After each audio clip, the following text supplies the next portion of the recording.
Now, into the ticket office of Disneyland. Oh boy, let's do this. Don't think the CIA is going to be trying to hack your second-gen iPod. I didn't think so. There might have been a lot of illegal music on there. I wouldn't doubt it. But, I mean... You were supposed to bring death to the flagships, not join them. Google has found a new way to piss me off. iTunes is a constant source of embarrassment. Every time I say it, it's going to suck even more. Everyone's idiots. I am Medela. I can't do it anymore without laughing. I was going to do the whole thing. Welcome, everyone, to the Calling All Platforms podcast. I am your host, Wes, and I'm here with Landon. Hello. And Caleb. Hi. And we are here to talk all things tech. And, whoo, listener, we got some stuff today to talk about. Yeah, we weren't here last week, but don't worry, we're going to totally fill that up.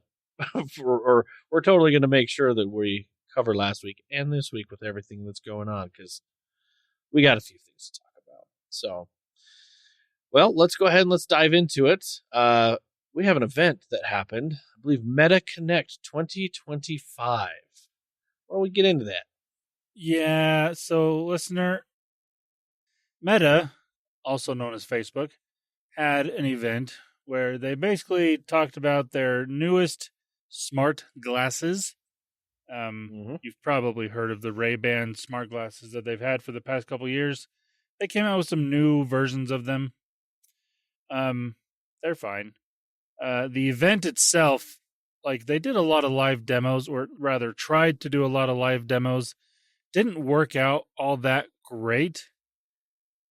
Which, I mean, I do still like to see when companies try to do live demos. And even if they fail, I'd rather see them actually try to do it live rather than, here's a video of it working perfectly every single time. Like Apple did with Apple Intelligence, and then it never actually worked. Turns out it was all fake. Yeah. So I will hand it to Meta on that regard. At least they tried. And it's funny, like, part of the reason it failed actually goes back to an old Apple event where Steve Jobs told everyone that was there, hey, get off the Wi-Fi so we can do our thing. And that was basically what happened here, because, it's a Meta event. They're talking about these smart glasses. People that have them that are going to be there are going to wear them to the event because, you have to. I don't know why people do that, but people do. And so all of their devices were connected to the same Wi-Fi that the demo units were connected to. And so when Mark Zuckerberg goes to show off this stuff, he tries to talk to his glasses and actually makes all of the other glasses in the audience connect and try to respond, and it just failed miserably. Quite hilarious. So next year, Mark, maybe think about having a separate router specifically for your stuff that nobody else can connect to. Maybe a good idea. Well, here's the trick. You need to do what Apple did with the iPhone and have it plugged in physically. Yes. Because that's the thing. Like, all the demo units of the original iPhone they used on stage were plugged in. And I think Steve said in the keynote, he's all like, we don't have final batteries integrated into these units, so they're plugged in for wall power. And then after the fact, it came out, that was also the data connection. They didn't have Wi-Fi or cellular chipsets working on them yet. So the data connection was running through that wire as well.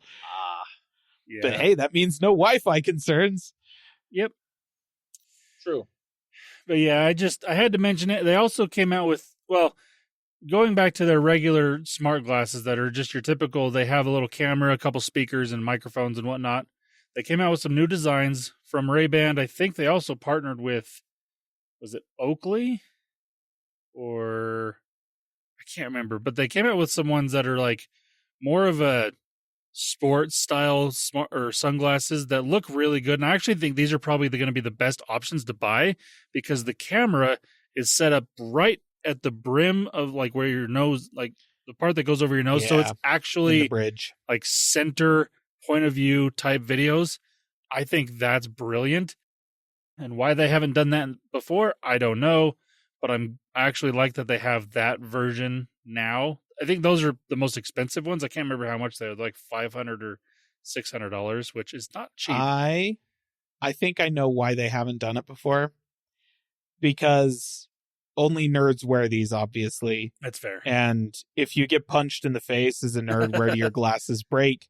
It's right there in the bridge. So if that's where the camera is, it's going to be like a complete loss. Like there's not going to be anything salvageable there. So that's fair. That's probably why. But now they're hoping that if they look like sports glasses, then the jocks won't punch you because they'll think you're one of them. That's probably the thinking here. Yep. Yeah, that, and I also think like they've seen like the most of the videos I've seen of people using these glasses are either people reviewing them that are the nerd style reviewers that just think they're cool, or people like wearing them skiing or snowboarding or things like that. And for that, that's true. I think it's actually smart. So they've probably like, okay, our audience is actually using them this way. So let's make a frame that is better suited for that, So that's, it's actually smart. And, I hate giving credit to Meta because I genuinely hate that they are the company that is making the best version of a smart glasses right now, because I don't want to support Meta and I don't want them to get even more data from people. And this is just giving it to them. But I got to hand it to them because these are actually really cool products and I kind of want them. But again, I'm not giving Meta my money for that. They have taken plenty of my data elsewhere. Well, and here's the thing. Listen, like, this is a podcast that's geared toward the average consumer. And as far as recommendations for the average consumer, even if money is no object for you, listener, probably don't pick up any Meta smart glasses. There's a number of reasons for that. Like, yes, they are making the best hardware in this category, for sure. Not really any question about it. They've got the best hardware, the best integration, best experience there. And NVIDIA makes the best AI accelerators. You still shouldn't give them your money because they're horrible people. It's a horrible company and they're trying to do horrible things to the universe. It's just like, it's okay to recognize that this is the best version of this product. And also recognize this product fundamentally kind of sucks. Not as an experience, not as like a tool, not like the functionality they've described is there. And it does what they say it does. And it seems really cool at first blush. But when you start looking at it more, it starts to look more and more like The Matrix or Terminator or best case scenario Ready Player One. I feel like the people making this stuff didn't get the right lessons from all of the corporate dystopia movies that have been coming out over the past 30 years. They watched them and thought, yes, we can be the corporation that is in this horrible corporate dystopia that everybody is talking about. And that's kind of their takeaway. And that's sort of what that's what this feels like. That's kind of what Apple feels like lately. That's how NVIDIA feels. That's how Microsoft feels. Google, they're kind of all in this boat of like, how fast can we speed run the corporate dystopia fiction that we have been getting fed since the 80s? Like, who can be the first one to Blade Runner? Like, that's what we want here, and we're well on our way. And Meta is making great strides in that direction. And I think the more you look at the smart glasses, the more you kind of go, this isn't really going to improve my life. With the exception that I will say, Landon, you're absolutely right on. As an action cam for people that are skiing or cycling or anything like that, having the camera mounted right between your eyes is the best version of that. Yep. And I have seen some I've seen the Red Bull cycling videos of whatever, and that's a dude with a GoPro strapped to his forehead doing those things. That is sick. I love being able to capture that aspect of humanity. Like, there's a person out there who can do this thing, and they were able to capture it and feed it to me in a way that made me kind of get a sense of what that might be like without actually having to go and break literally every bone in my body and probably die in the process of doing that trick, right? So like, I love that that's the thing. And I think that, yes, the center camera mounted like Oakley's or whatever Meta, that's the best version of that we've seen so far. And so I think that's cool. That's a great improvement. The rest of it feels way too like Mirror's Edge for me. Yeah. You know. Yeah, and speaking of that, they also announced a new version of the, what do they call them? The Ray-Ban Display smart glasses. And these ones, I believe you actually can buy. The first edition, I don't think you could buy. I think they were just kind of a demo, like, look what we can do. A demo thing, yeah. And these ones, they've actually made them, they still look goofy because they are giant, like the frames are huge. They're like, chonky. They're not nearly as bad as the first iteration. I will give them credit. They've slimmed them down. They look slightly more normal, but they are still pretty chunky, fat frames. They're like, if you see someone wearing these, you're like, wait, those aren't normal glasses. That's an interesting choice. And then you get closer and you realize, oh, that's why. But like, they actually have a display that goes inside the lens, so the person wearing them can see data there. And the biggest upgrade to these ones is the person, if you're talking to somebody and something is showing up on your display on your lenses, they can't see that. Whereas the first iteration, the person that was talking to you could actually see, okay, there's something going on right there, and I know you're not paying attention. Now you can not be paying attention and they don't know as easily. Anyways, I think I would just assume anyone I was talking to that was wearing these glasses was not paying attention to me. I think that's just an assumption I would make regardless of what I could see on the display. That is definitely a safe assumption.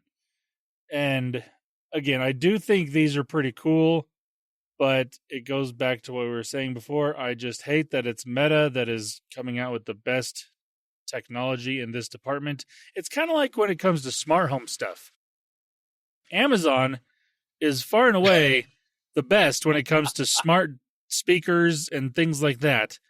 Yep. Do I own one? Absolutely not. Am I going to own one? Absolutely not, because it's Amazon. This is coming from someone that is an Amazon Prime subscriber, but I'm not going to own any of their Echo devices because I don't want something from Amazon listening to everything going on in my house. Yep. Even though, yes, they are definitely the best smart home devices that you can buy, I still am not going to buy one. And it goes for the same here. It's like, as much as I would love these products because I wear glasses, I also go skiing on a regular basis in the wintertime, and I mountain bike in the summertime. I would love to have something like this, just not from Meta, please. Anybody else except Amazon. Like, if Apple were to make something, Google, heck, even Samsung, I would be more tempted. But because it's Meta, it's not going to happen from me anyways. We just need, well, what you really need is like GoPro or Insta360 to make one. That would be then great. It's like, just make an action cam that has that layout, you know? But when it's coming from a company like Meta, or if it were to come from Amazon, or honestly even like Microsoft or Samsung or Apple, it would be like, this is packed to the gills with AI and is constantly listening and all this stuff. It's like, I kind of just want a button that says record and we're good. Like, you know? Yeah, I will. The other thing I do like about these, I can't remember if it's these display ones or if it's just the regular ones, or maybe both. They do link up with Strava, and there was another fitness company. I can't remember what it was, but they link up all the data with these apps that you can import certain data from, which I also do like that. But again, this is Meta, so if you've already sold your soul to Mark Zuckerberg, then I guess go for it. But if you haven't, which is probably obviously the better option, probably don't get these and just wait for a better company to make something hopefully as good in the future. Yeah. But that's MetaConnect 2025. New glasses. They are pretty cool hardware-wise and what they can do, but Yeah. just unfortunate company that they come from. It's just wild how much like cool hardware there is that I'm like, if I could just get that hardware completely removed from the people who made it, software and ecosystem, then it would be sick. Yeah. But I can't. So yeah, it's not great. Gotcha. Yeah, there's not much more I could say, but yeah, I agree with you guys. Other than, why does it have to be Meta? Yeah. All right, let's go ahead and let's move over to some Apple news. We have a new OS launch. Yeah, so listener, iPhones and crap launched, which means all their new OS is launched. And I realized I didn't complain about this when we talked about the new iPhones. They still call it the 17. They changed all of the OSs to being model year numbers. Why not the phones? Really? Why are we continuing with the numbering on that? Anyways. Naming. Yeah, as much crap as I like to give Samsung because it's warranted. One of the smarter things they did was in 2020, they changed the naming scheme for their phones to the Galaxy S20. And it's been that way since then. So, okay, if it's the S23, idea. It came out in 2023 and, so on and so forth. It was smart. Yeah. Arguably way more useful than doing it for the software. Yes. Genuinely make way more sense to do it for hardware than software. Anyways. Yeah, the new OS is launched. I have not downloaded macOS 26 yet. I just don't care. I don't have any iPads that can use iPadOS 26, which is a shame because that's the one I was excited for. Yeah. That said, I'm planning to buy an iPad that will support it, probably like maybe an M1 or M2 iPad Pro, like refurbished, used, a little bit older, because paying new prices for anything from Apple is ridiculous. But except for the Mac Mini. Yes. Base model Mac Mini, still a really good deal. Anyways, so, I can't really speak about those, but I did upgrade my phone, and it is... So when Landon first did the beta version of iOS, and we talked about that a little bit, I made the comment that I was generally kind of cautiously optimistic about the whole new liquid glass look and whatnot, because I feel like operating systems have lost a lot of like the fun and whimsy and stuff like that they used to have visually and in the interface. Back in like the XP and the early days of Mac OS X days, like that kind of era, Windows 7, that sort of thing. So, I was kind of like, all right, let's sort of go back to that, bring it, Apple. And now having downloaded it, I've got to say it is aggressively okay. Like, it's just so in your face with being all right and not really special or remarkable in any way, which is such a weird way to look at it. Like there's a few things about it that like I really like. I have a fairly high like contrasty wallpaper on my phone that has like a really hard color difference between the top half and the bottom half of the screen. And so when I'm in the app drawer scrolling around, the little transparent window bits behind the groups of apps, as they scroll across that divide, it's really cool looking and it's fun and I like it a lot. And there's a few things like that I'm all like, man, yeah, this is great. I'm a fan.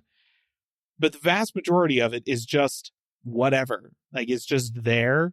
So I guess, like, good job for not breaking the user experience in a significant way, Apple, I suppose. But I was hoping for a little bit more character than what the final iteration has. I do think that what I said about this is all like they're trying to make it look like 3D glass based entirely on refraction of the stuff on the phone. And if they were to be able to figure out some way to bring reflection from the light in the room into play, like using the ambient light sensor or something like that to estimate direction and color of light, to change reflections on the glass elements in the software, that would be super cool. And that would, maybe they'll do that in the future. But as it is right now, I don't know. It feels, well, I will say it's a less significant change than iOS 7 was, but a more welcome one, if that makes sense. Like, this is their biggest update in a very long time, and it's like, okay, whatever, I'm fine. Not making that big of a splash, which I guess is better than a huge negative splash that iOS 7 had for the vast majority of people. I do feel like iOS 7 was kind of responsible for a lot of the loss of character that iOS once had. Is this really bringing it back? I don't know. Maybe a tiny bit. Little tiny bit. Baby steps, I guess. I don't know. Yeah. So yeah, that happened. If you've got Apple devices, DOSs are free. Try it out. Apple's going to basically force you to upgrade in the relatively soon time frame anyways, if you're on an iOS device. If you're on Mac, I guess you can probably just ignore the upgrade prompts that they send out like every other month. But I'm probably going to upgrade. I don't really have a reason not to. I just haven't bothered doing it yet because I don't have a reason to do it, because they didn't really add any cool features for the Mac or the iPhone, just the iPad, and that's the one device I don't have that I can do anything with. So Yeah. that kind of sucks. Yes. Dang it. Well, next thing on here, we're going to talk about. I'm sorry, it makes me laugh because we were going to talk about the 17 Air durability and battery testing, but just the fact that the OS and that 17 is different, it just I hate that so much. It's not cool. Somehow we need to put that in our, worst naming, just worst naming. Is I don't know the how we fact would put that in there. Yeah. That was The fact that they updated their OS numbering, but not their product numbering. I'm still ticked about that. Anyway. Okay. Next time. The iPhone Air. Listen, we were all waiting for the Jerry Rig Everything video about the iPhone Air. Before he even had the chance, Apple demoed to the press that were there at the launch event the phone like durability, right? In terms of the bending, I suppose, right? Which is what everyone cared about. And really interesting stuff. They were letting people just manhandle the device and try and fold it in half. They're like handing them the phone. It's like, here, try and bend it. Do your best. And okay, that's bold. And they were measuring, saying like literally about the most amount of pressure you could put onto this device with your hands is like 80 pounds of pressure, like bending force. And people were able to get some curvature onto the device, but then it would just immediately spring back, right? Yeah. Which is not necessarily super unusual. That's how most iPhones have been the past, few years, ever since the iPhone like 6S essentially. Yeah. And okay, so that was kind of expected, except that this phone is really thin in the bits that people are trying to bend. Nobody's trying to bend it up by the camera bump, obviously. And so then they put it on a rig that was putting 150 pounds of point pressure directly onto the center of the phone, which is significantly more than any human would be able to put on it with their hands. Even if you're sitting on it, the pressure would be more spread out than this thing was doing. It was 150 pounds directly in the center on like a space the width of 2 thumbs essentially. And it bent quite a bit. It made a nice little bow shape. And then as soon as they released the pressure, it just went back into position. This is all because, yes, titanium is more structural than aluminum, but it's also quite a bit more elastic than aluminum. If you bend aluminum as much as they bent that phone, it would stay. Yeah. But it's a titanium frame in this thing. And so it springs back because titanium is like that. That's metallurgically why they had to use titanium on this, even though they switched to aluminum, everywhere else in the iPhone lineup. So, okay, turns out, actually, yeah, it's pretty dang good. Jerry Rig Everything did use a scale and was it like a winch or something like that to finally like crack the phone in half. He's got a rig set up to do basically just this type of testing on devices, which he's Yeah. never done with a phone until this one. He's done it with Yeah. other stuff, but not a phone. Yep. And I can't remember how much it bent, like it finally like failed under. It was just under 260 pounds of force. Like it was like 258 pounds of force or something like that. That's a lot. Like, and it was basically what Apple did. It wasn't across the device. It was in one spot in the middle of the phone. Like if you were to bend it with your thumbs, like that's how it was set up. And yeah, it took a lot to finally break this phone. It was crazy. So, yeah. Turns out iPhone 17 Air durability is not the issue. Yeah. Battery though.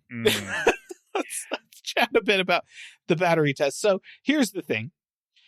In the raw battery tests that a couple of different people have done, where they're comparing it specifically to the other iPhones in the 17 lineup, it loses to all of them. Nobody is surprised by this. The amount by which it loses to the vanilla 17 is actually quite a bit smaller than I thought. Mm-hmm. It's like a 45-minute to an hour difference, depending on who's running the test, in like app and like web browsing tests and stuff like that, right? It'll go for about 12 hours of constant browsing, whereas the 17 will go for like about 13, you know? Right. So that's not that much of a difference. And of course, they accomplish this because basically everything below the camera bump is battery. It's just battery down there because they moved all of the electronics up behind the camera bump, which is why the camera bump is so freaking enormous. Which actually, I will say, I saw the funniest comparison that showed the picture that Apple has been showing of the iPhone 6, which was the previous thinnest iPhone, up against the iPhone Air.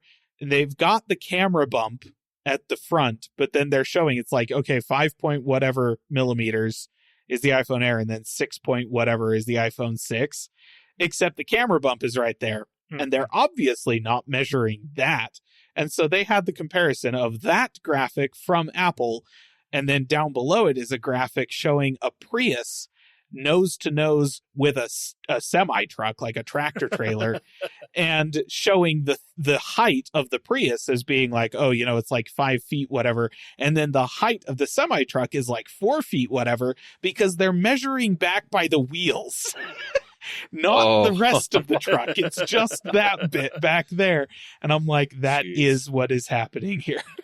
So I think that it's so funny that Apple, yes, it is very thin. It's very impressive, but let's just please acknowledge that camera bump is hilarious, and it basically makes this thing a triangle. Anyways, the battery testing, it's all battery down at the bottom of that phone, which is an arrangement that it shares with the iPhone 17 Pro.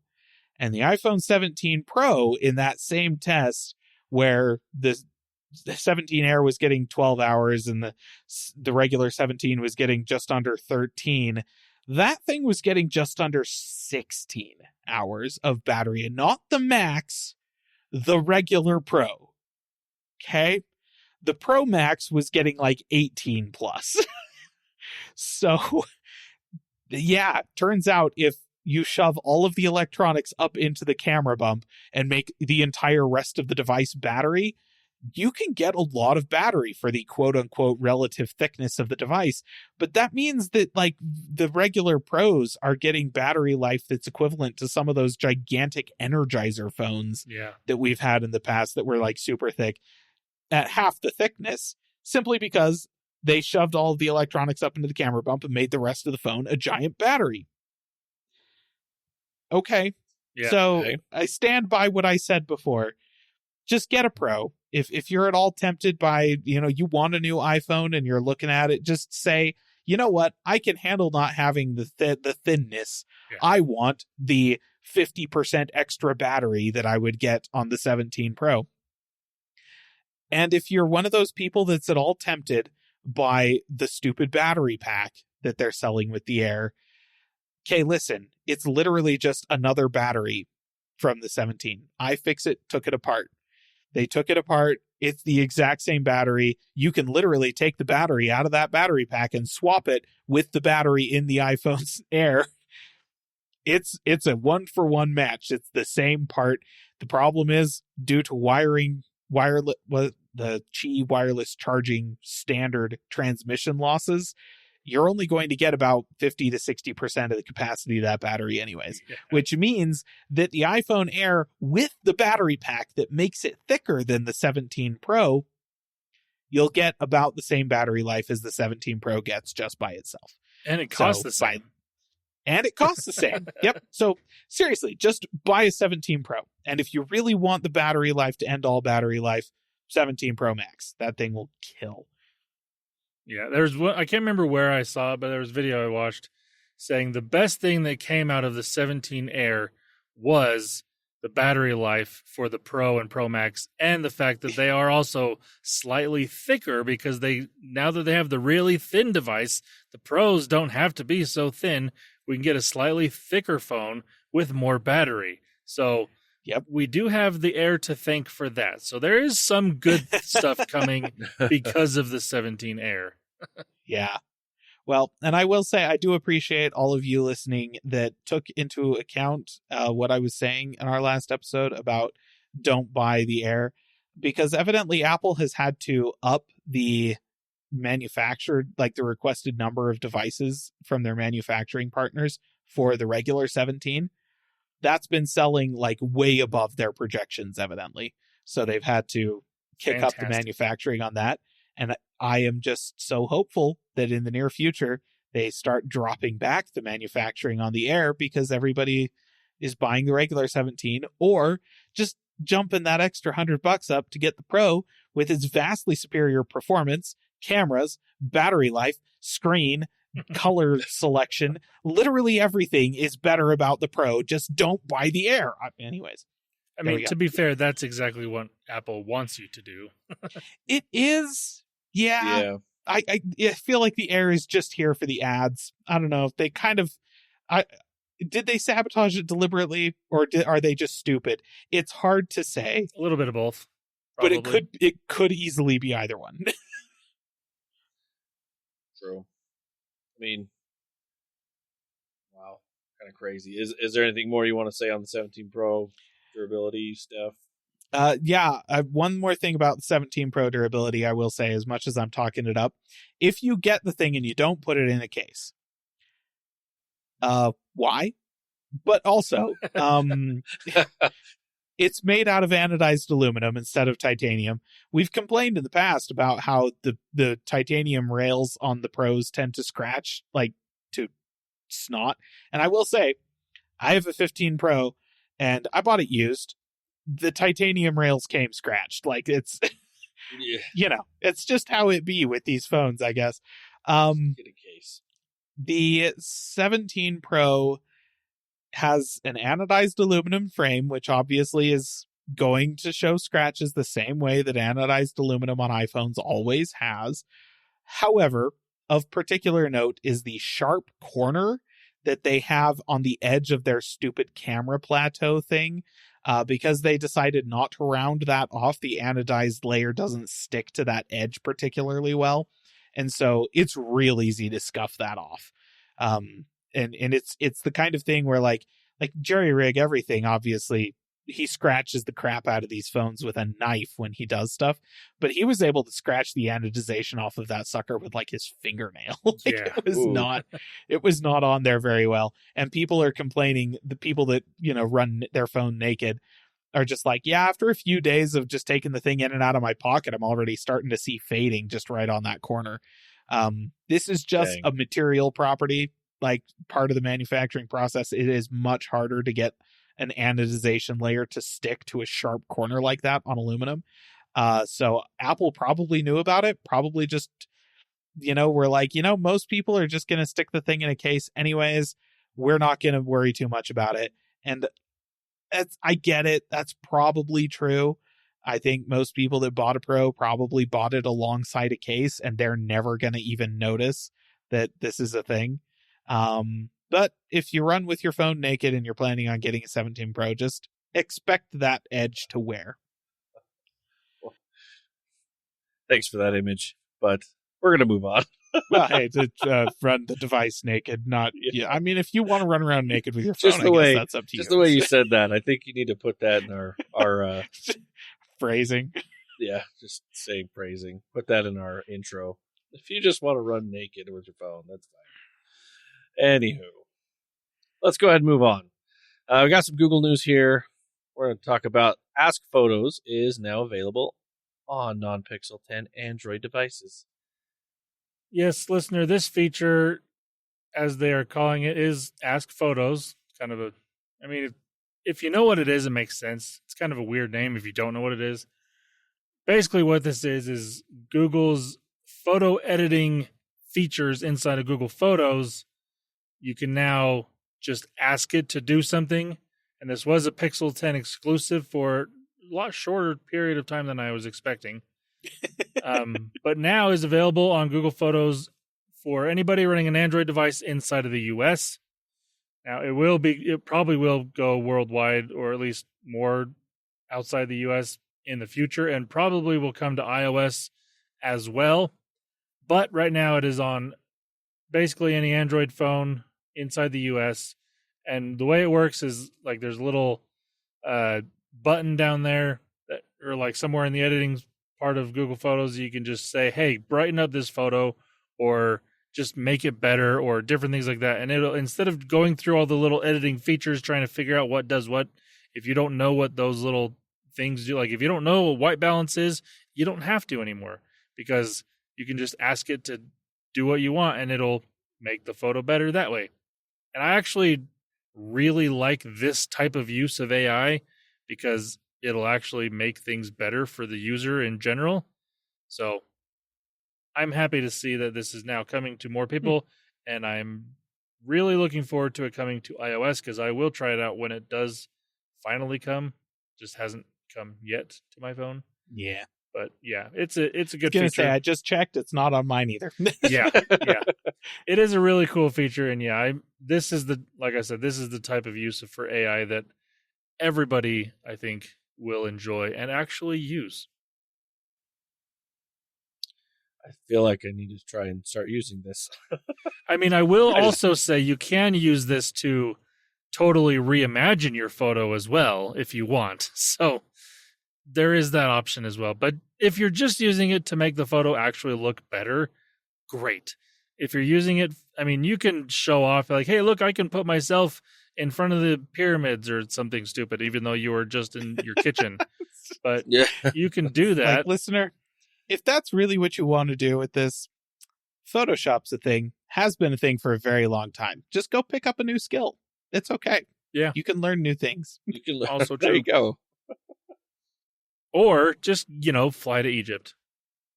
That's also an honestly even better. There you go. You actually go visit the pyramids. Yeah, then you can avoid giving money to Adobe because they don't need it. That's true.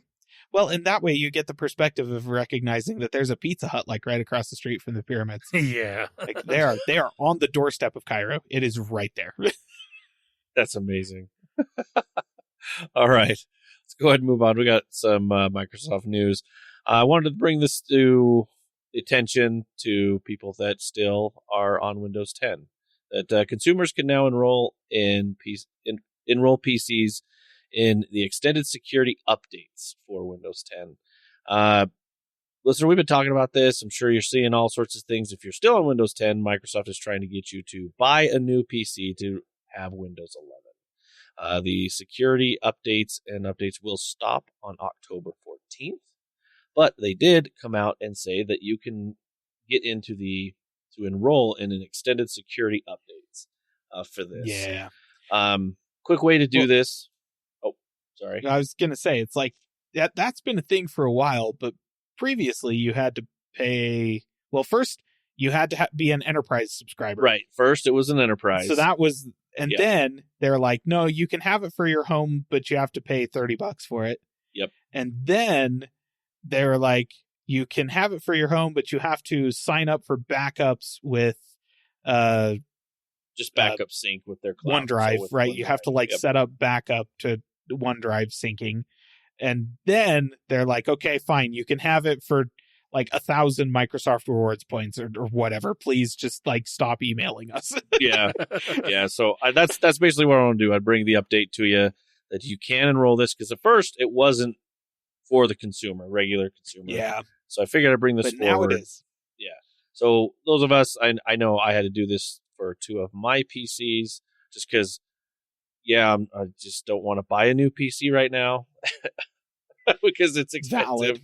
Yeah. It's just expensive, and I don't know, just Windows 11 isn't exciting at all. See, So And the way you know I what? read Listen, the way I read this is, we know we genuinely want you to upgrade to Windows 11, but because 90% of our people aren't actually doing that, I guess maybe we'll give you a few more security updates to Windows 10. yeah, like I fully see that it's already so clear what is happening. We've seen this twice before. It's Vista and Windows 8 all over again. it is. They're going to keep telling us, no, support for Windows XP is going to end. Support for Windows XP is going to end. And people are just going to keep using it. People are just going to ignore them. It's going to keep happening. They'll keep extending the service pack support updates and whatnot for years and years and years until they're able to release, they stopped releasing updates for Windows XP when they launched Windows 7, right? That's They right, stopped it was. releasing updates for Windows 7 when they launched Windows 10.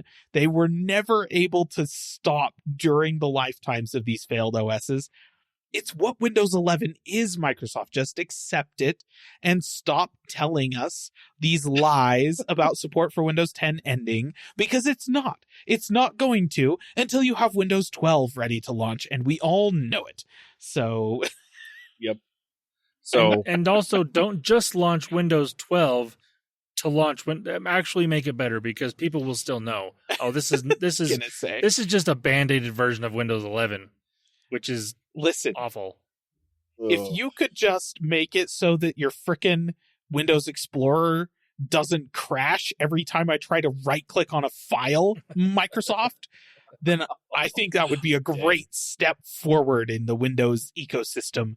A thing that never once happened to me on Windows 10.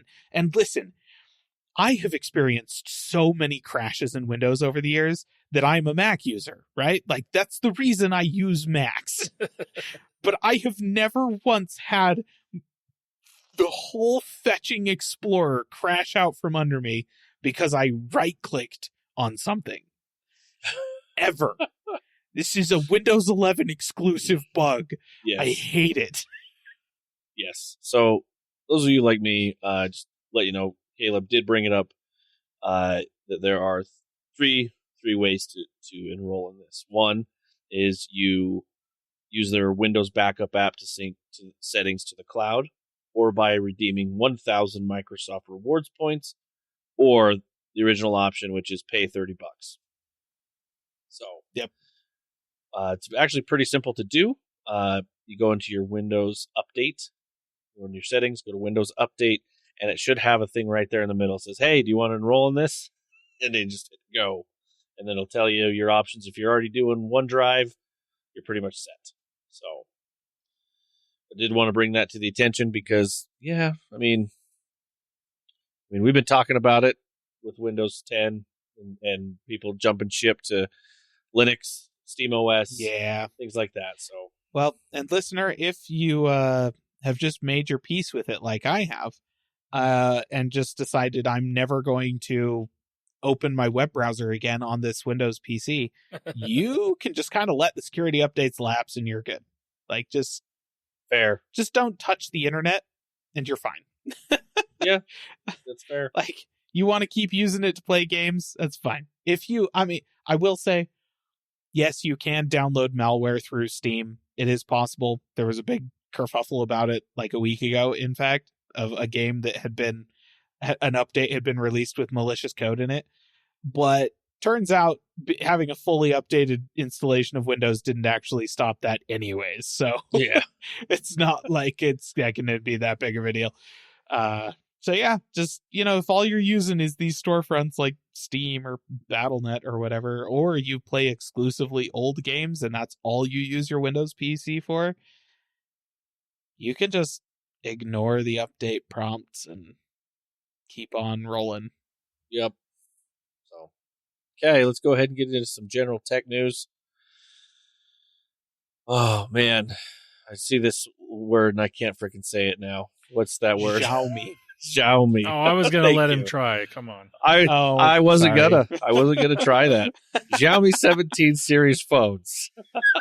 Yes, listener. So these phones, normally I wouldn't talk about these because right now they are only released in China, and there's not plans to bring them to the U.S. and there might be plans to bring them outside of China, but we don't know that for sure yet. But the reason I want to bring up these phones is because there's a few interesting features that I like about these phones. But the first thing is the previous iteration of this phone was the Xiaomi 15 series of phones. And you might be wondering, wait, what happened to the 16? Well, this is according to, I don't want to say this guy's name. He's the president of smartphones for Xiaomi. But he said on his personal Weibo, it's Weibo, I think. yeah, Chinese social network based. It's their own version of Facebook, except for controlled by China. But he put on there, he's like, the success of the iPhone 17 series is evident to everyone, but we remain confident, which is why we are directly competing with the iPhone in the same generation at the same level. So they skipped 16 because the iPhone is now on the 17. 17. And they don't want to make people think, oh, the 16 is older than the 17, obviously. So that's I hate that that's a marketing tactic that'll probably work really well for them in China. Oh, man. It's very true. And it gets worse. Just wait. So there are 3 different phones. There's the 17, the 17 Pro, and the 17 Pro Max. Wow. Wow. Okay. Yep. Really? Yep. All right. So that's fun. So phone companies in China aren't even hiding the fact that they are just, really trying to go after the iPhone because literally they're saying it. Yeah. Not just in the names, but actually saying the words. So that's fun. These phones are pretty interesting though. The best, I think the thing they really have going for them is the pricing wise, like the 17. Now we don't have real dollar pricing, but I do have an estimation of what they will cost in Europe in euros. So the 17 will be about 540 euros. The 17 Pro is about 600 euros, and the Pro Max is 720 euros. So right now, they are definitely beating the iPhone when it comes to price, for sure. And the specs on these phones, I'm not going to go over all the specs, but the specs are actually really good for what they are, especially for the pricing. So that's pretty cool. The other really interesting feature on these phones comes with the Pro and the Pro Max. They have secondary displays on the back of the phone. And think like how the Moto Razr Plus, or whatever they call I think it's the Plus. Yeah. And then the Samsung Flip have the outside screens. That's basically what these are, except for they are on the camera bump. So take the iPhone's camera plateau, and instead of just being metal, it's a display that actually goes around the camera and, the whole width of the phone. That's basically what is there. And on the Pro, it is a 2.7-inch display, and on the Pro Max, it's a 2.9-inch display, both of which are LTPO 120 hertz displays with a 3500 peak 3500 nits peak brightness on both those externals, or those external. Wow. I mean, that's what they should be on the secondary displays. So that's pretty cool. And the other best, my favorite feature is that they are also selling a retro game case. So on the back of the phone, it basically turns it into a Game Boy, more or less. It's got a D-pad and 4 buttons there that you can legitimately play games on that back display. Sick. It's amazing. So, like, that's the reason to buy this phone. Yes, you can take really good selfie photos and see what you're doing with the nice cameras on the back, but whatever. Nobody cares. Nobody cares about that. Buy this case, play different games on the back of the phone with the D-pad and, everything. It's amazing. It's awesome. I love it. So I'm here. Yeah. Yep, fully on board. Me too. It's great. I love that companies, unfortunately, outside of the US are still trying to do something interesting with phones. Whereas all the main companies like Google and Apple and Samsung are just bleh, boring. Give us something cool. Thank you, Xiaomi, for doing that. I wish we could buy you here in the US, but we can't. Yes. I wish you weren't spying for the CCP. That as well. Yes, that is true. That's kind of the thing. It's like, okay. Yeah. So there you go. There's those new phones. I hate that they named them the 17, 17 Pro, and 17 Pro Max. But everything else about these phones is fantastic. Yeah. Gosh dang it. I mean, every phone has got to have something terrible about it. And I guess they just were like, you know what? We're making a really good phone, so we've got to make the name real bad. So how do we make it real bad? Oh, I know. Yep. All right. Next topic on General Tech News, we're going to talk about the new Mediatek processors. Yeah, Mediatek had an announcement where they came out with some new flagship processors. The latest one is called, let's see, so last year's was the Dimensity 9400. This one is now the Dimensity 9500, which makes sense. Thank you for, That's consistent. Yeah. Wild. What Xiaomi doesn't know how to do that.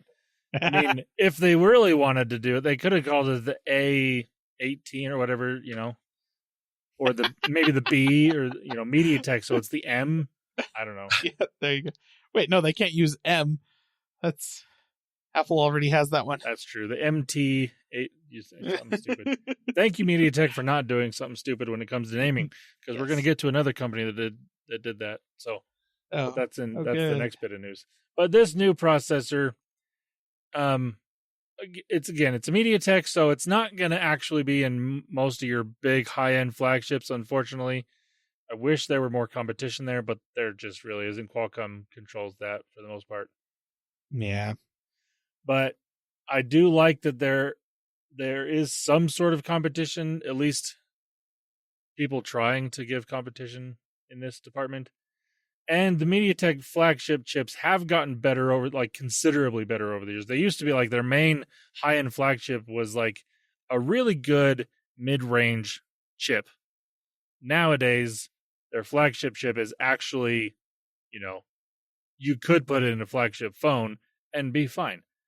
So that's nice. So there you go. If for some reason you are interested in knowing more details, if just wait till you find a phone that actually has it in there, then we'll tell you the details on the chip, because I don't know if there's going to be a high-end flagship with this chip in it, unfortunately. Yeah. Well, let's go ahead and continue. Let's talk about the new Qualcomm processors. Yeah, speaking of people that suck at naming things, Qualcomm, they've been known for that for a long time. So this one, okay, hold on, folks. This one's called the Snapdragon Elite Gen 5. Last year's chip was Snapdragon Elite Gen 1. So where did 2, 3, and 4 go? Fudge. What? I don't know. Wow. Yeah. Okay. It's a fun one.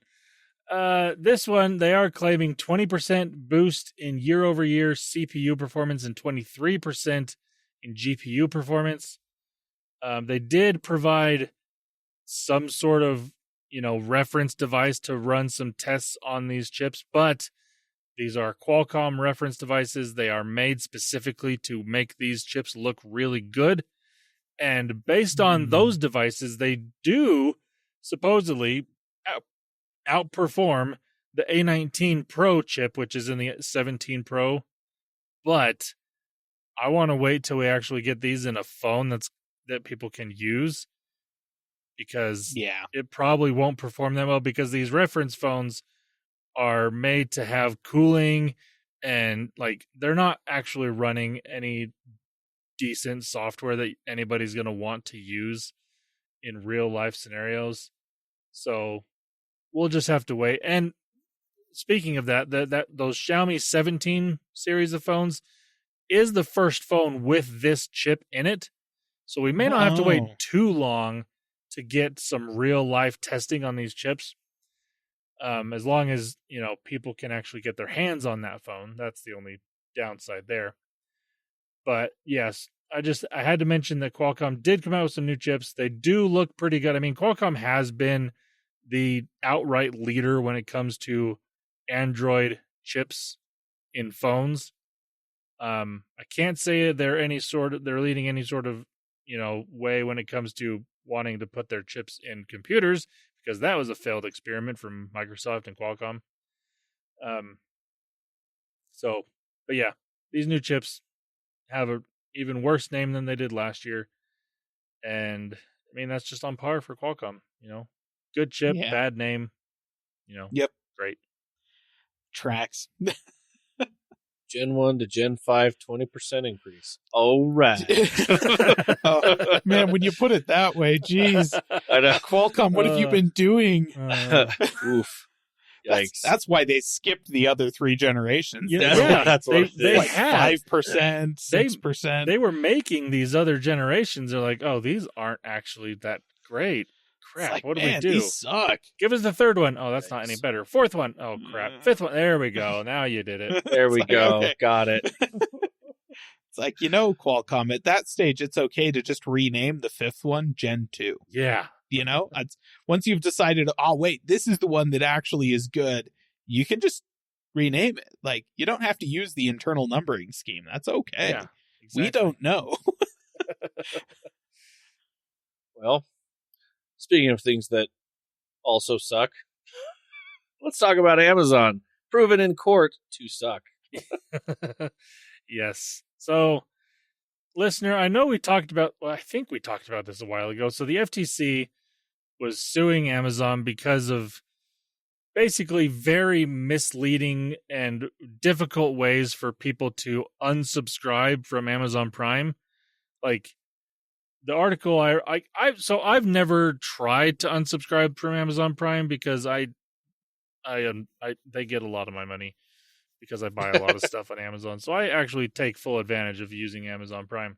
But according to this article I read, it takes a minimum of 3 separate pages to try to quit Amazon Prime. And even then they're like, do you really want to do that? There was one thing I saw that said they used to put, you have to click a button that says, no, I really don't want free next day shipping or something like that. It's really? That's what you're trying to do? Yeah, that's what you got to do. Yeah. So the FTC, I mean, they did come out with a rule, was it last year or 2 years ago, that companies couldn't do things like this based on Amazon. And now the FTC has also ruled that Amazon has to pay $2.5 billion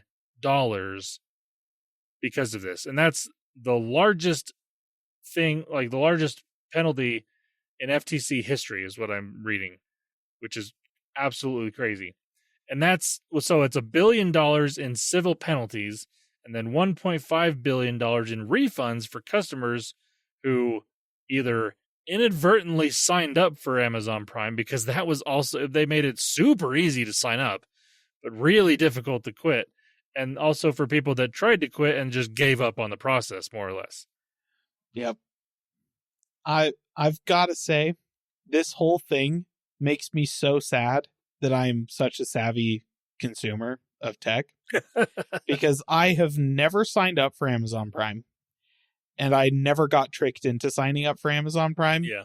Which meant I never had to try and cancel, which means I'm not eligible for this refund, and that kind of sucks, you know? Like, You're like, I want some of this money. Would have been really nice to get some money back from Amazon for a change, you know? Yeah, and even me, like, I mean, I've been an Amazon Prime subscriber for a long time, and I'm not getting anything back from this because I didn't try to quit at any time. Never tried to cancel. And also, it's supposed to be for people that signed up and or tried to quit from June 23rd, 2019 to June 23rd, 2025.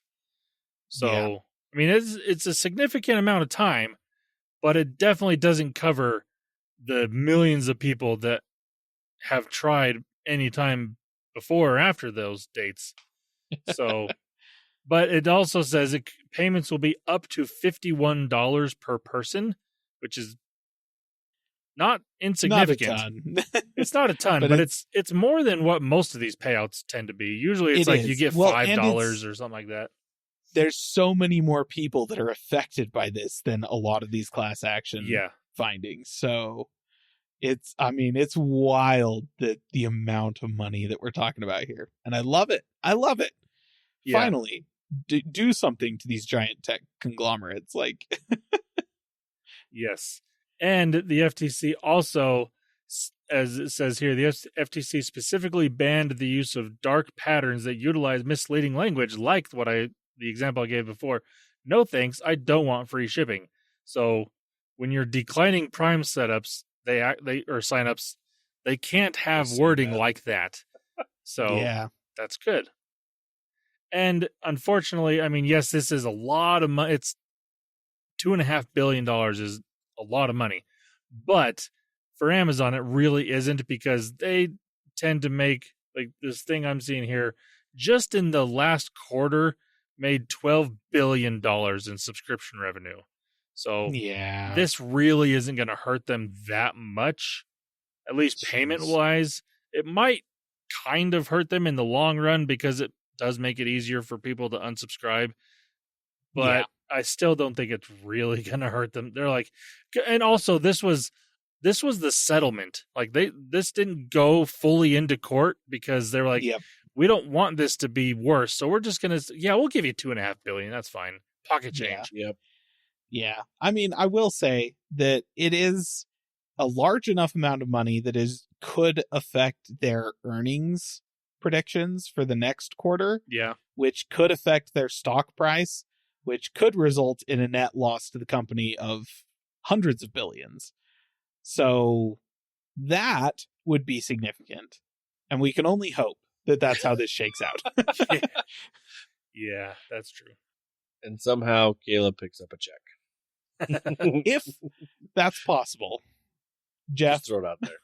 Let's make it happen. Yeah, you can just mail it to my address. You know what it is. My address, that's you're well aware. That's funny. All right, let's get into some gaming news here. Let's start this off with some even more terrible news, I guess. Microsoft is raising Xbox console prices in the US again. Yes. Yay. Say that again. Twice in 1 year. So it's like twice in 6 months. Yeah. How old is this console again? Yeah. We on like year 5. Console, and the price is going up. I don't know. 5, still 6. Was it 2019? No, I can't remember. It was around then. Anywho, and the price is increasing again. Yeah, the price is increasing. So heck. Let's talk about the prices first. So an Xbox Series S 1 terabyte, normally $449. Actually, or is $449. I apologize. It is $449, up from $429 in May and from $349 before that. Ouch.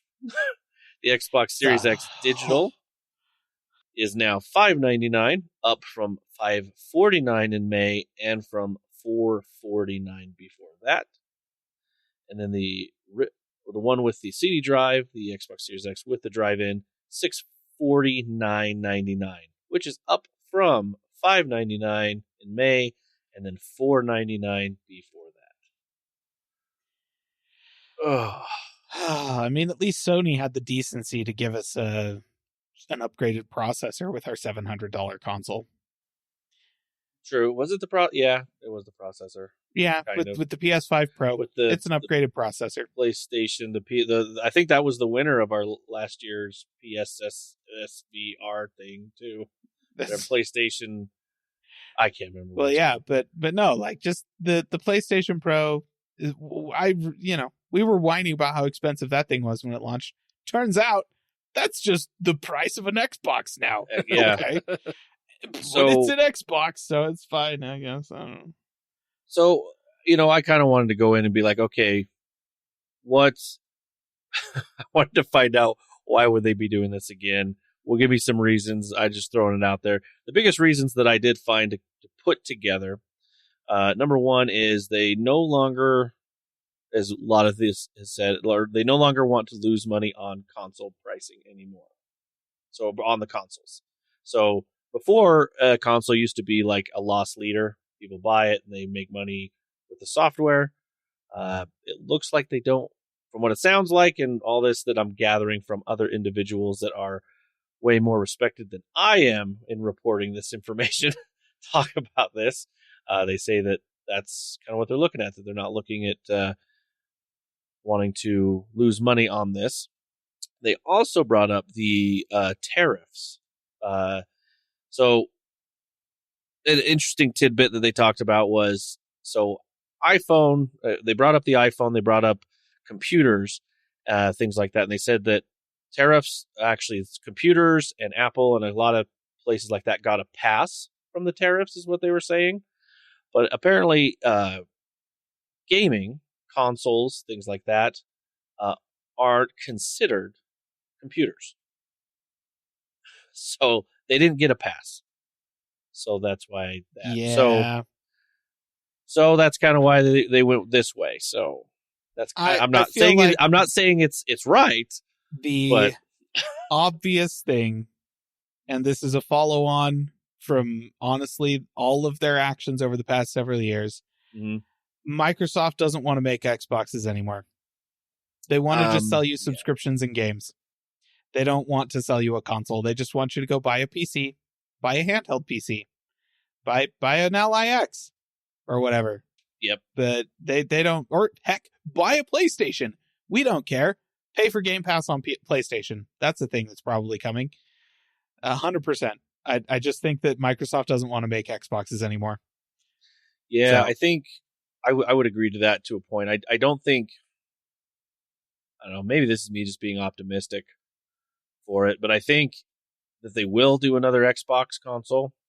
It will be a higher price. I don't think that's optimistic though, Wes, because if they make another Xbox, it's going to be $1,200. That's what it. Like, I think the optimistic was they will, but I think they're going to just say, "Hey, consumers, yeah, we'll make an Xbox, but here it is. We're not going to. I mean, it's going to be premium priced. It's a $1,200 gaming PC. It was made by Digital Storm or Dell or somebody like that. It's Well, and then just it's an Alienware Xbox. And that's where that whole everything's an Xbox thing is. Like, oh, but hey, don't worry, your phone's an Xbox, your car's an Xbox, things like that. So yep, and they'll justify it because they're shipping that new version of Windows 11 that sucks less for gaming.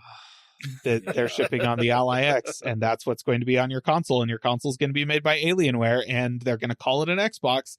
It's not even going to be made or designed by Microsoft. It's going to have normal desktop PC hardware in it. And it's going to be like $1,200 to $1,500. Calling it right now. That's the future of the Xbox console. I don't think you're wrong. Let's go ahead. Side note on this as well. Those of you that like to shop at Costco and just thought, well, hey, maybe I will get an Xbox before these prices go in on October 3rd. Costco no longer will be carrying Xbox consoles. They came out and said that is a business decision. That they will no longer carry that. But hey, you can buy. They actually said, hey, you can. There's deals, great deals on PlayStation 5s and Nintendo Switches. Yep. So, yikes! I have nothing to say. I'm like, okay, Yeah. Listen, that sucks. Costco's just like, hey, Microsoft, if you don't want to sell Xboxes, we'll help. Neither We're do not we. going to sell them either. Like, so, yeah. Anywho, I don't know. I don't know what to think. I don't know. I'm hearing all sorts of other stuff like, oh, well, they're going to try and make this, they were saying, oh, this is why they're pushing the PC Xbox, because then they don't have to make it as expensive or charge people because the tariffs and all this stuff. Like, yes, that makes sense, but I don't know. I don't know what's going to happen. Did you ever pause to think that maybe it was you, Wes? That what? Because, like, this is the former user of a Windows mobile device. I'm still stuck on Windows 10. Zune owner and a user, like, of Groove Music. Yep. And you used to stream games, but you only did it on Mixer. And, basically every I had the service Microsoft and product band. Remember the you band? have used I had the Microsoft has band. died. Yeah, the Microsoft band. I did. That's right. Yeah, and so now the Xbox is dying.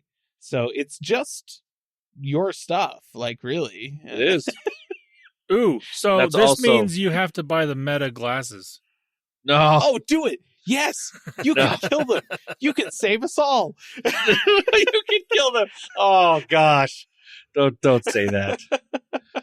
They're just like, we just want this. I mean, when I did sign up for their insider program, they banned me from their website. So I mean, all I ask, you can go ahead and switch to iPhone and kill the iPhone. That's okay.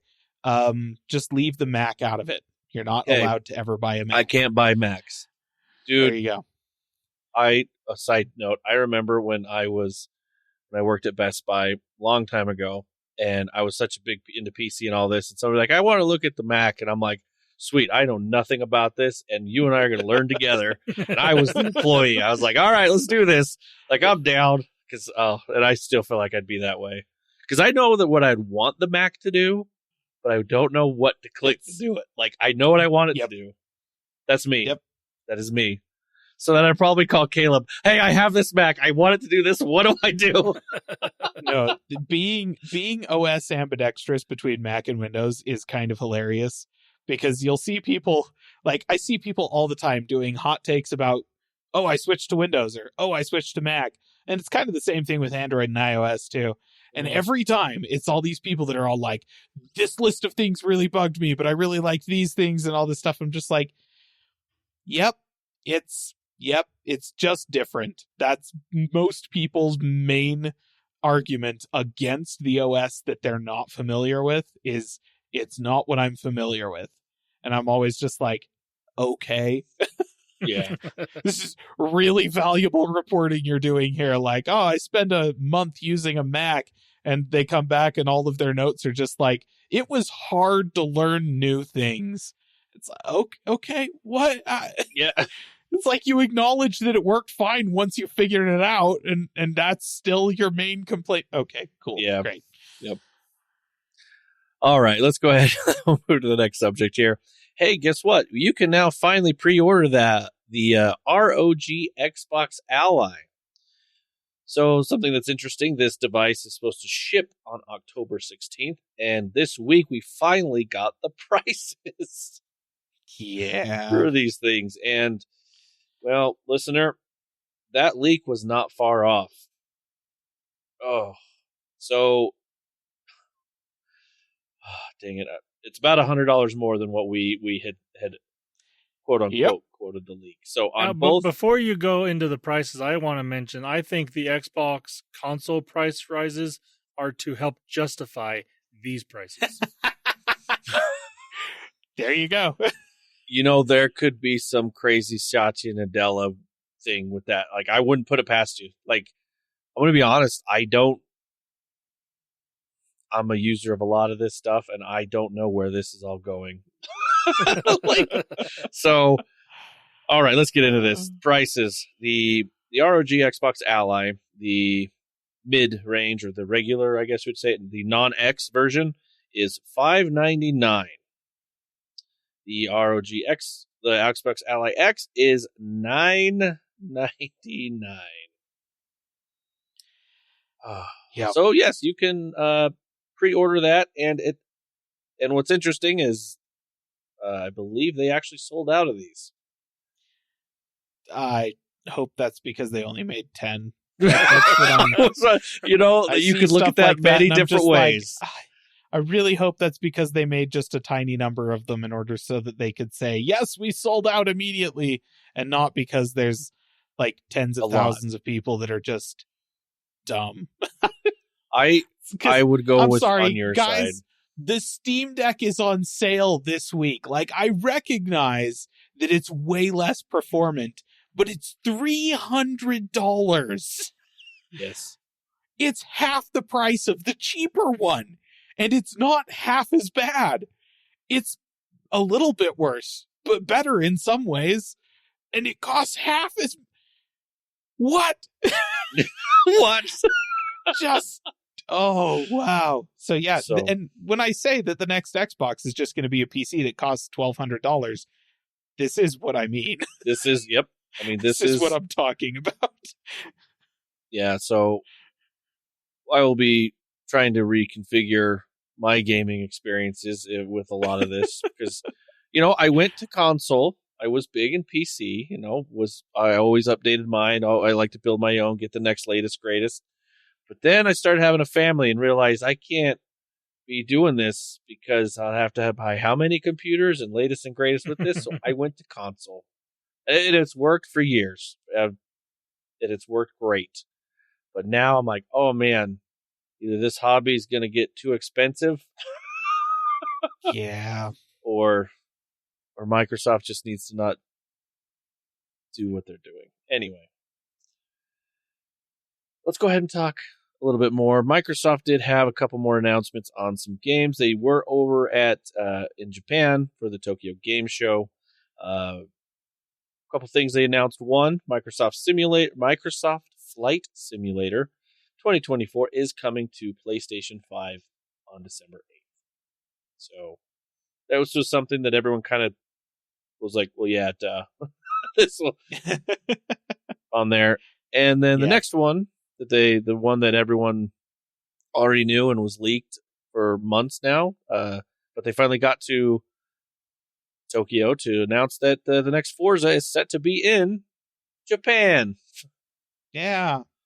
There was no Forza gameplay. Horizon, to be specific. Oh, yes, because the correct. regular Forza Motorsport is just dead now, isn't it? Like, they ever going to make another one of those?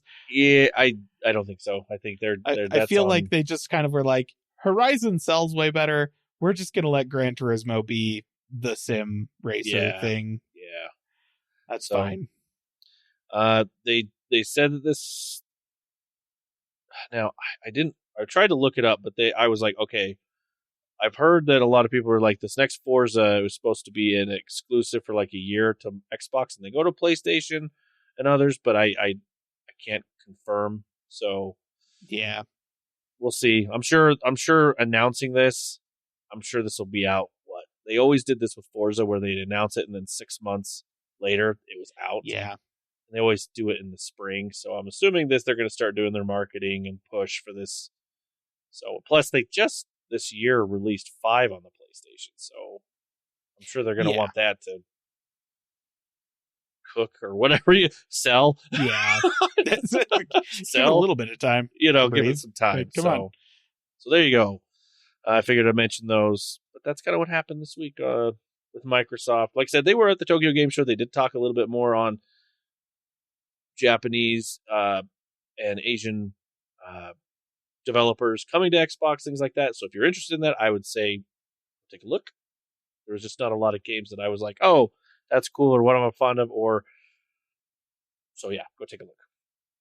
All right, next thing we got to talk about, of course, Steam's autumn sale. Yeah. So, listener, if you, like Wes, are caught up in an existential crisis about the rising cost of gaming as a hobby, and you are unlike Wes, I suppose, blessed I think to it's be in the hardware. PC gaming situation. I think it's existential from hardware. This coming from the guy whose platform owner is flirting with $80 video games as the norm. Though you are correct. At least it's not Nintendo, so it could be worse because Yes, that already is the norm over is. there.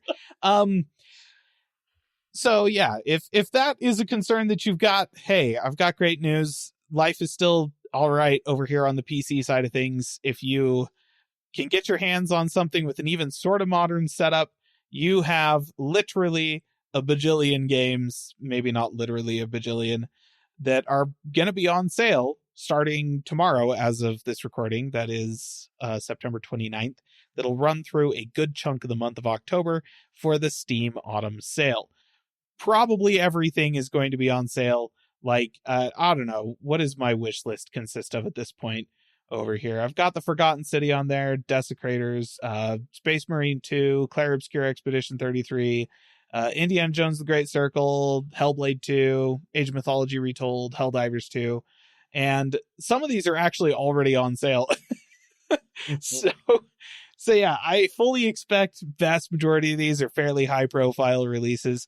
I expect them all to be on sale starting tomorrow.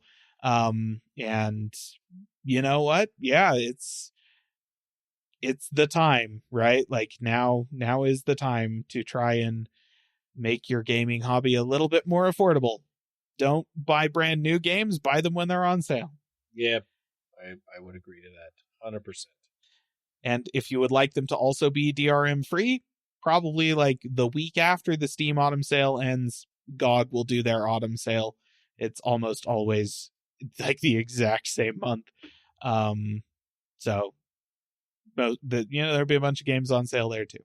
So it is possible to still game affordably in 2025, but boy howdy, is it harder than it has ever been before. Maybe harder than it's ever been since like 1982 or something like that. Anywho, let's go ahead and we'll move to our next section. One of our more favorite sections to talk about. We have some Doom news. That's All right, right, listener. It's time to talk about everyone's favorite people on the internet. I actually have two pieces of Doom news here. The first one is Doom on a vape. Now, this... I mean, okay, it's... Somebody made a vape that had a color LCD display on it. It was only a matter of time until somebody put Doom on it. All right. Now, this is one of those situations where the vape itself doesn't actually have the horsepower or the capability of running Doom, so far as we're aware.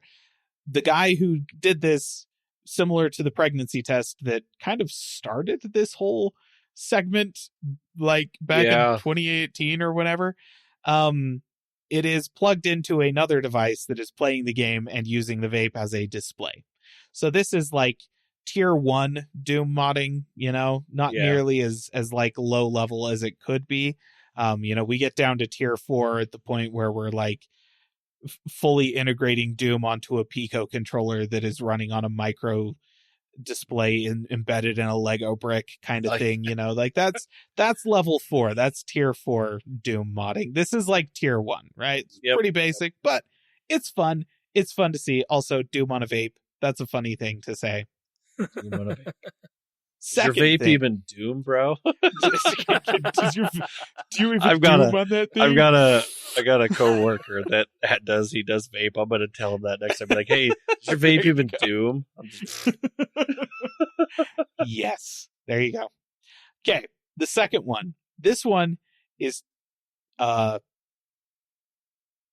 tier. This is probably a tier 4, I guess. Doom on a database.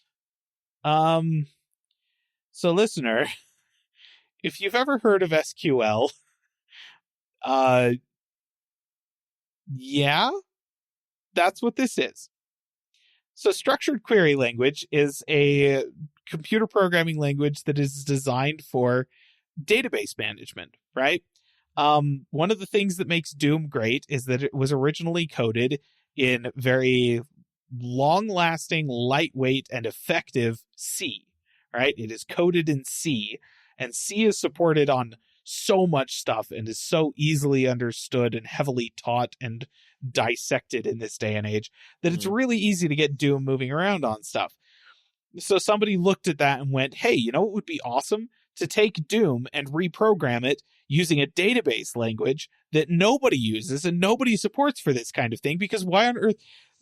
Database code isn't designed to output a GUI, right? Like, that's Right. not It's a thing. not. That's not how that works. And this thing, the guy who posted it on GitHub has like a few different things listed under the features supported by this, which include raycasting, sprite projection, occlusion, and a HUD, all implemented as database views. And apparently CedarDB handles concurrent players and synchronizes their state, so you can do multiplayer games No way. in this thing. And you can also change the config, teleport players, and balance weapons by pushing an update to the database. It's wild. It's absolutely wild. And to be clear, the display is ASCII text-based output because SQL can't process graphics. That it's not designed for that. That's not a thing. This is an utterly insane level of commitment to porting Doom to something that should not have Doom ported to it. That it's running in database language now, which is very similar to the dude that got a version of Doom, a Doom-esque game running in a QR code from earlier this year. Wild, absolutely wild stuff. And I just love the deep and abiding well of technological creativity that exists because of Doom. The fact that this is a thing that gets people to look out on all of the technology in the world and go, SQL database. I wonder if I could get Doom running on that. That is so creative. Like, I love this. And this is like, Doom news always makes me feel better about the state of technology, because it's like, yes, Meta is just trying to speed run every Black Mirror episode, but at least there's Doom modders over here doing wacky, crazy, weird stuff. I love it. that is amazing. Like, I was looking at that, getting more details on that, just how they did, like, mind blowing. That's amazing. Yep. Doom modders, you're amazing on you win the internet. All right, well, looks like that's the last thing that we have there. It's the end of the episode, unless, Landon, you got one more thing for us? Yahoo!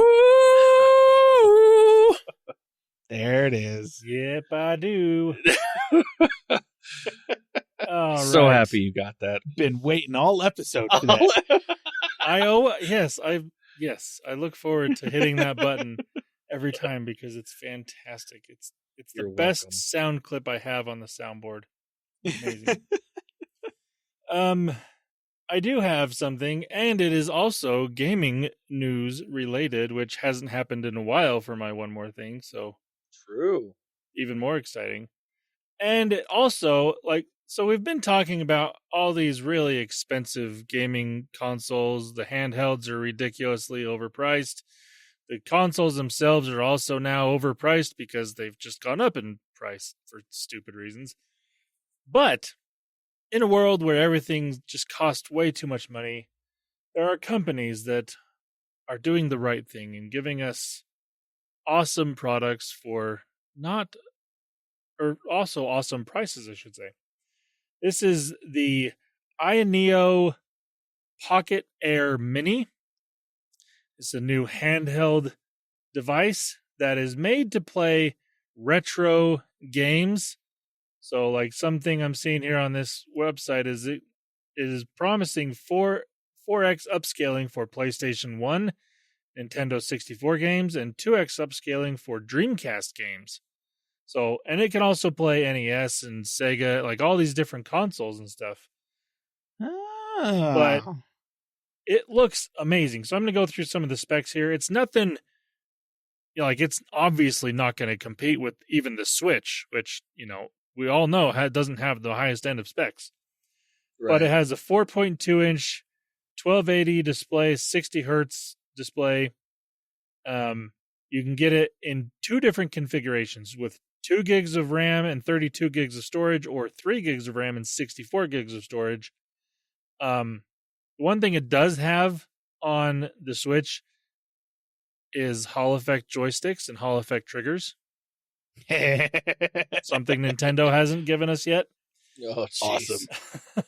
It's got a USB-C port for charging, 3.5 millimeter headphone jack, and a micro SD card slot, so for added storage, because 32 gigs and 64 gigs is going to be sufficient for most of the games you're going to be putting on this, because it is older games that you're going to be playing on this device. But if you want more, you can add storage to it. Also very nice. It's got a 4,500 milliamp hour battery, so it's probably going to last for a while for playing these games. It is running on Android 11. It's a very customized software based on Android 11, so it's not the most up-to-date software, but it doesn't need to be. But the best part about this is right now you can get it. So this is up for it's pre-orders are supposed to start sometime in mid-October, and pre-order pricing for the 2 gig of RAM, 32 gigs of storage model is $70. So and that's an early bird. Or, let's see, that's a limited time. That's their It's a limited time price. Super limited. Yeah, super limited time price, which will increase to an early bird of $75, not that much more. And eventually, the final retail price is only $90. Dang. Which is fantastic. And then if you want the 3 gigs of RAM, 64 gigs of storage, the limited time price is $80. Early bird is $85. And then the final price will be only $100. So $90 or $100 for, in my opinion, is an absolutely beautiful piece of art. Like, you need to go look at this device. It comes in a few different colorways, but it looks awesome. And it this is the type of product that I should probably buy when it comes to gaming. I was gonna say, I will say, so Ayaneo's been in the game of handheld PCs for a little while. Yeah. And you said Ayaneo after saying, speaking of gaming is overpriced, I've got the solution for that. And I'm like, no. Ayaneo stuff is typically quite expensive. And then you said the name of it. I'm like, oh, okay, I haven't heard of that one. And I went and looked it up and I'm like, wait a second. It's a dedicated retro game emulator. That is different. This isn't going to be like a full on PC. Yeah. Okay, and I click onto the website and I see the prices before you start talking about it. I'm like, okay, where's the buy page? Like, I need what the I was crap? looking too. That's amazing. Because here's the thing. You can buy cheap Chinese emulation boxes that'll do the same stuff as this and probably do it, similar level of hardware kind of thing. Yeah. But the joysticks aren't going to be as good. The design isn't going to be anywhere near as nice. The screens usually are just cast off like phone screens or something like that. They're not actually specifically tailored for the device or anything like that. And the software experience is always kind of janky and that sort of thing. And those cost $50 to $60 for one that will do the level of support that this thing will do. So the fact that you can get an actual Ayaneo device for $10 more, oh my gosh, that's amazing. Yeah. Wow. This is so cool. I got it. Where the crap is the store page? I can't find a link to buy this. Ayaneo. The only thing I'm seeing on the page is a coming soon button. And I think that I'm clicking on it and it's not doing anything. Haven't opened pre-orders yet. Yeah. Oh, yeah, man. like the article I saw this on does say the pre-orders will start sometime mid-October. So Okay. you listener just have to keep an eye on this, and I will try to mention when it does go on sale, because like I said, it's for what it is and the price. I mean, it's not inexpensive by any means, but compared to anything else that's out there, it's great. And like Caleb said, this is made specifically for this type of retro game emulation where, I mean, yes, you can play these things on your phone or the console you currently have, but like this, the 4:3 aspect ratio display, like the buttons, the layout, everything is geared specifically to play these games the way that they were meant to be played-ish. I mean, obviously it's not a CRT display, and but it's as close as you're going to get, and for much cheaper than even if you were to go and try and find old hardware to play this stuff on. There's an easy way to go about doing it on a great device. Yeah. And I got to say, I'm looking at this and I'm thinking, like Apple finally opened up emulation in the App Store. I can play most everything I want to play retro games on my phone. I don't necessarily need to carry around a second device for that. And that has kept me on multiple occasions from buying one of the little retro gaming boxes that have existed up to this point. But this is a really polished looking product and at a really attractive looking price. And it can't send me notifications or something. Like I'm not going to see text messages or Instagram updates or whatever on this thing. I'm not going to have the Washington Post toasting a news article at the top of my screen while I'm trying to play Pokemon or whatever if I'm on this thing. And I've got to say that's appealing as heck. Like 100%. 100%. That's so cool. There you go. That's my one more thing for this episode. Man, got a few things to end on that are so good. Feels good here at the end of the episode. Yeah. Well, listener, if you want to get a hold of us or want us to talk about anything or want to make fun of Caleb for not putting up any videos or anything on the YouTube channel, you can. Listen. You can. All you got to do is hop on our social media platforms there. Take a look there. You can also get on callingallplatforms.com and that actual YouTube site. You could go there, complain about it. Just say, hey, you said you're thinking about doing something, putting something together, a review, things like that. Or, go in there, start poking, prodding, doing something. He might just think about it. Putting a video on there. But yeah. All right, listener. Have a good week. Bye-bye. See ya. Calling All Platforms is a production of Supporter Sound Studios. To learn more about how you can support the podcast, go to www.patreon.com/callingallplatforms.